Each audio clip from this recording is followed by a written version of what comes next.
Shalom Uvrach, and welcome to the weekly piece on the Parsha from Torah Giants on Chumash, written by Rabbi Rabbi Goodman, the Rabbi Emeritus of Yingishov Rockaway. Sit back and enjoy. Welcome to Torah Giants on Chumash. I'm Steve Geller. We've all learned that in our servitude in Egypt, we were slaved and we were oppressed. We relied all these years on our basic English understanding of these terms, but as always, Rabbi Goodman is going to open our eyes to precisely what these terms mean. This week in our Parsha, it says, "Therefore say to the children of Israel, I am Hashem, and I shall take you out from under the burdens of Egypt, mitachas sivlos." In our pasuk, the concept of sivlos is an important one and the one we'll be analyzing.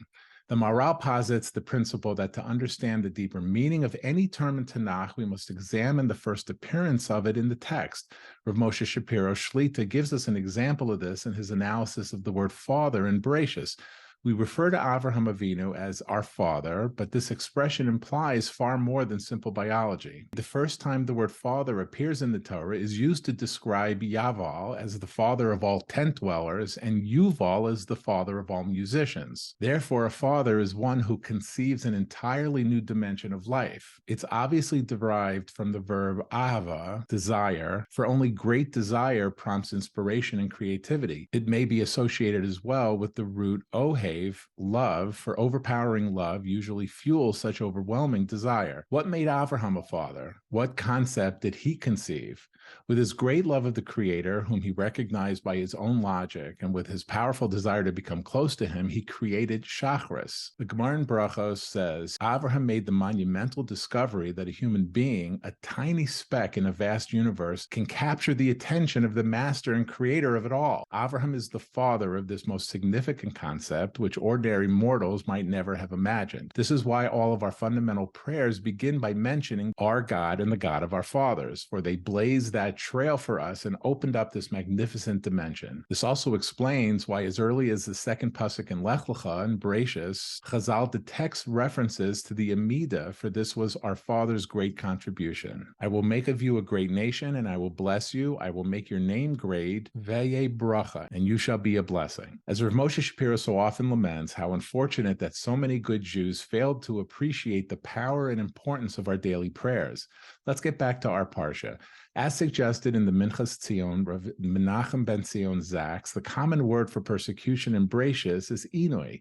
The first appearance of the uncommon word sabal is in the blessing Yaakov gives to Yisachar. He saw tranquility, that it was good, and the land, that it was pleasant, v'yet shichmo lisbol, yet he bent his shoulder to bear and became an indentured laborer. This is the simplest translation of this verse, which has been interpreted many ways.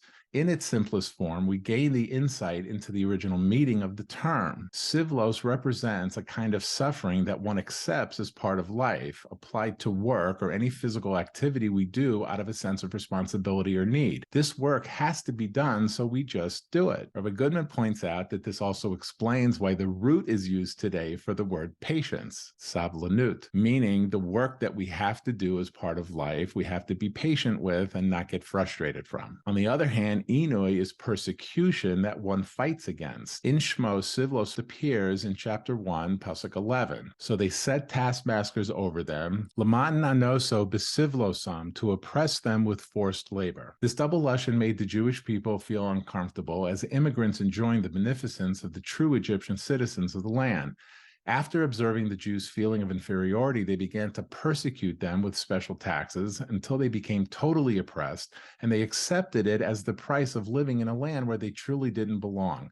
Now Moshe goes out to his brothers, he sees their sivlos, he realizes that they have adjusted to this horrible situation. Noting an Egyptian beating a fellow Jew, he turns in all directions and sees there's no man. Not one Jew has the courage to register horror or objection at this terrible act. So Moshe acts and is finally driven from the land. We can now understand our text. The first step needed for a true redemption is for God to take us out from beneath, mitachas, the sivlos of Egypt. In other words, the inferiority feeling must be removed.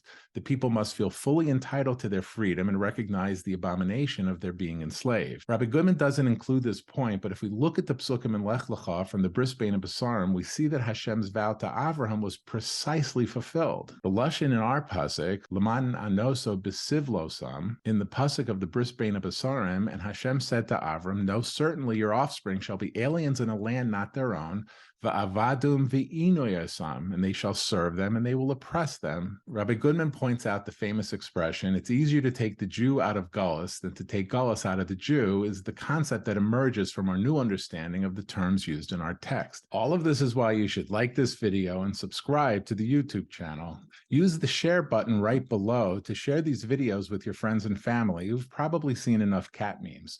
This will ensure none of you miss another amazing treasure from Rabbi Goodman's life's work, Torah Giants on Chumash.